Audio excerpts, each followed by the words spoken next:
Sif's golden hair. Fortunately for the Aesir, Loki's mean jokes sometimes came back on his own head. Neither Odin nor Thor would have been so powerful had it not been for the dreadful thing Loki did to Sif, Thor's wife.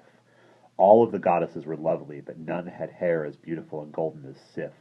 Her hair gleamed as brightly as a field of ripe barley when lightning flashed over it, and indeed it was she who made the seeds ripen to golden grain after Thor's thunder showers had made them sprout.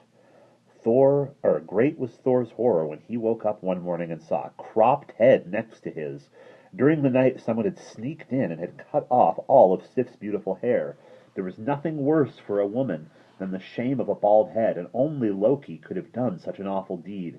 In a fury so wild that sparks flew from his beard, Thor stormed at Loki, threatening to break any bone in his body. "Spare me!" cried Loki, "and I promise I will make the gnomes forge new hair for Sif, and that of real gold." Thor let him go, and Loki ran off. He rushed deep underground to the sons of the gnome, Ivaldi, who were famous for their fine work. Like all gnomes, they were ornery and cross, and hated to do favors for anyone. But Loki knew how to sweeten their ill humor with flattery, and before long they promised to do whatever he wished. "Make the Aesir marvel," cried Loki.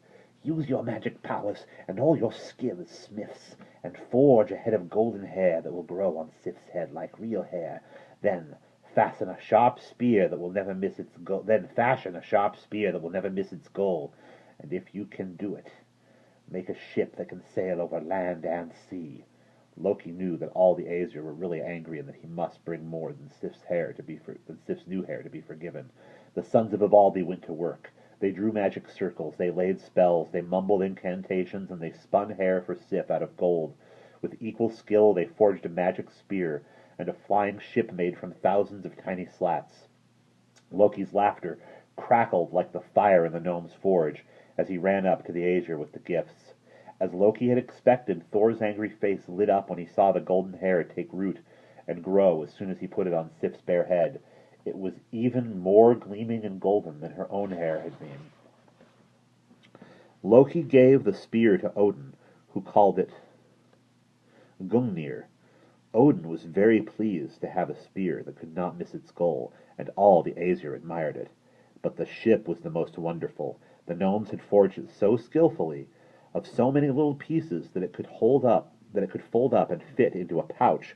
Still, it could be big enough to carry the Aesir and all their gear, and the ship, the Skidbladnir, was so wrought with magic that the winds were always ready to change and fill its sail. Of course, having these marvelous gifts, the Aesir forgave Loki. They even praised him for getting such fine work out of the grumpy gnomes, and Loki strutted about, bragging loudly that no smiths in the world could equal his friends, the sons of the gnome Ivaldi. A gnome named Brock heard his words. He was outraged, for he was sure that his brother Sindri was the finest of all smiths. Brock rushed up to Loki, screeching angrily, "I will bet my head against yours that my brother Sindri can forge more wonderful things." Loki readily accepted this bet, and Brock hurried to his brother's smithy deep underground. "Brother Sindri," he moaned, "I have my bet against Loki that you are the best smith in the world."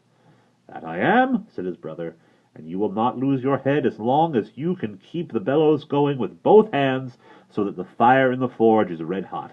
In the meantime I will use my skill and draw my magic circles. Then we shall see what happens." With that, Sindri put a lump of gold and a pigskin on the forge, warning Brock to keep the fire red hot. He left to do his magic work. Behind closed doors, Brock busily worked the bellows until Sindri came back, although a fly that was buzzing around his ears bothered him greatly. "Good work, brother," said Sindri, and out of the fire he pulled a boar with golden bristles that shone brighter than the sunbeams. "Ho!" said Sindri, "there is a gift fit for a god. Keep the fires hot, brother." He put a lump of gold on the forge and left again. Brock worked the bellows, but the bothersome fly was back. This time it stung him upon his neck so hard that he almost had to let go of the bellows to whisk the fly away. Then Sindri came back, and he pulled a golden arm ring, a marvelous bracelet, out of the fire. "Oh," said Sindri when he saw it, "this is really a gift for a god, for the king of kings. He who owns this arm ring will always have a gift to bestow upon his heroes. For every 9th night, 8 bracelets as heavy and rich as the first will drop from it. Now, brother, whatever happens, keep the fire hot," said Sindri, and this time he put a lump of iron on the forge and left. Again the fly came buzzing, and now it settled between Brock's beetle brows and stung him so hard that blood trickled into his eyes. For a second he had to stop pumping the bellows to wipe away the blood. Sindri rushed in. "Brother," he wailed, "why did you let go of the bellows? Now you are lost." But when Sindri looked into the fire, his face brightened. "Oh, it isn't so bad after all," he said. "I had wanted to make a thunderbolt hammer stronger than anything in the world. The head is perfect, the handle a bit short, but it will do in the proper hand." And he pulled a red-hot hammer out of the forge. It was Mjolnir, the thunderbolt. When the bothersome fly saw the hammer, he took off at once. Of course, the fly was Loki in disguise, trying to spoil Sindri's work. Brock hurried up to Asgard with the treasures his brother had wrought, and the Aesir marveled when they saw him. That was how Odin got his priceless arm ring, the Draupnir, to Frey with the golden boar, which shone like the sun when he rode it through the summer sky, to Thor with the magic hammer, the Mjolnir, which broke whatever it hit and never got lost, for it always flew back to Thor's hand. It did not bother Thor that the handle of the red-hot hammer was a bit short, for his iron mitt kept his hand from being burned. The Aesir judged the Mjolnir the greatest of all marvels. Brock had won the bet and was free to take Loki's head. Loki tried to slip away, but Thor went after him, caught him in his firm grip, and brought him back. As Brock drew his sword to cut off his head, Loki cried out, "Wait a bit, Brock. I bet my head only, so you have no right to touch my neck." The Aesir had to agree. He had bet only his head, and as there was no way for Brock to take it without touching his neck, Loki kept his head.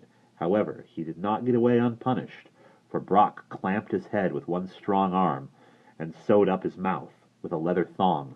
Loki could not say one word, and nobody would undo the stitches for him. At last he tore his mouth open so hard that the thong broke, but for a long while he had a very sore mouth.